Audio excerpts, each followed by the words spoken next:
Classical crossover looks beautiful on the surface, but there's always more beneath. Welcome to Behind the Iceberg. Back to Behind the Iceberg.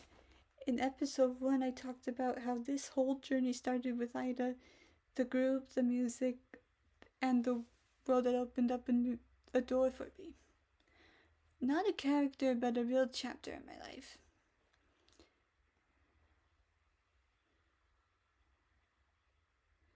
And this episode is about a moment the chapter stopped feeling like just an idea, and this chain reaction of one connection that turned into real people and real conversations and real opportunities.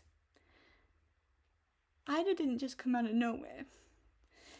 It grew out of a world that I was starting to be a part of. Interviewing artists and co-hosting onstage music podcasts. And slowly seeing what really happens behind the scenes in the music. That chapter came to represent a lot of emotions for me. Ambitions, creativity, nerves, and hope. And the feeling of stepping into a bigger creative space. And then there were moments that made this chapter feel even more real.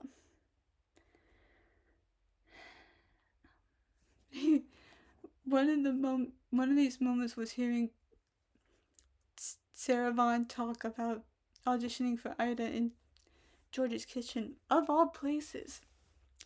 Something that really stuck with me was like a real home, real artist, and real nerves. It made the music world feel less like a fantasy and more like a real life unfolding behind the scenes.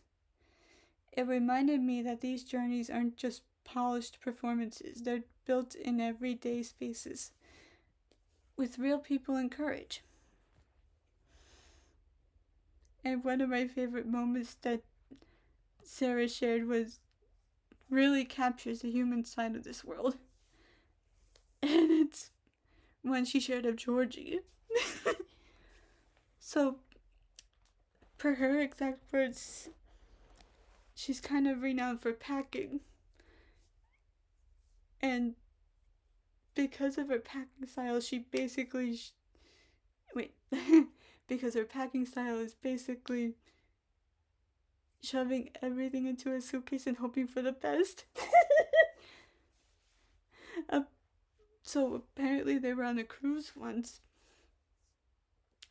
and Georgi opened up her suitcase and fake tan spilled all over everything, which is especially funny because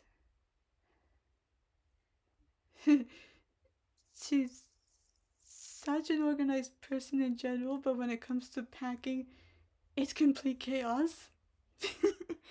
Moments like this reminded me that behind incredible performers are real people, real laughter, and real life.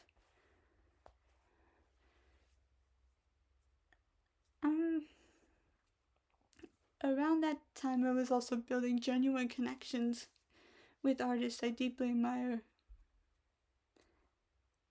including Georgi and Jasmine. Those weren't just names to me, they were real people I respected and learned from and communicated with. And when the Princess Proms later became a possibility, it didn't feel random. It felt like the next chapter in a story that had already started. Now, I want to be fully transparent of how this unfolded. Because I didn't start just by asking for a review or expecting anything.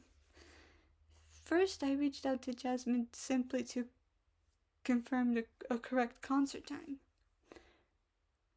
After that, I mentioned to Natasha that I might be going, but I wasn't for sure yet.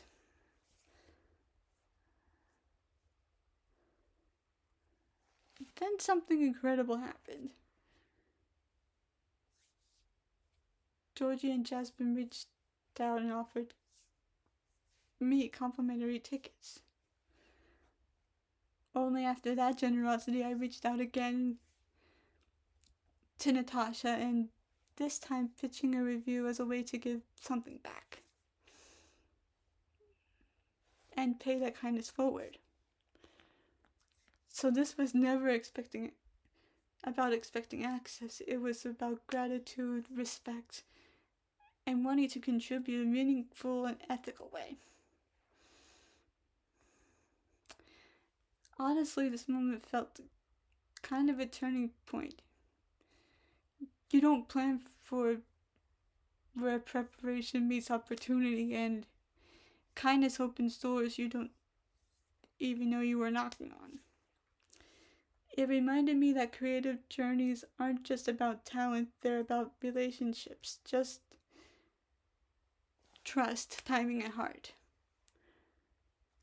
And it made this chapter feel really real. Not imagined, but about to be lived. In episode 3 will be about what happened next. When the plans shifted, timelines changed, and this story takes an unexpected turn. Because sometimes the most important chapters are the ones you didn't plan. I'll see you next time in episode. Bye. Thanks for joining me behind the iceberg. I'm Amy Sawyer. What hidden layer surprised you the most today? Let me know in the comments and subscribe for more. And I'll see you next time.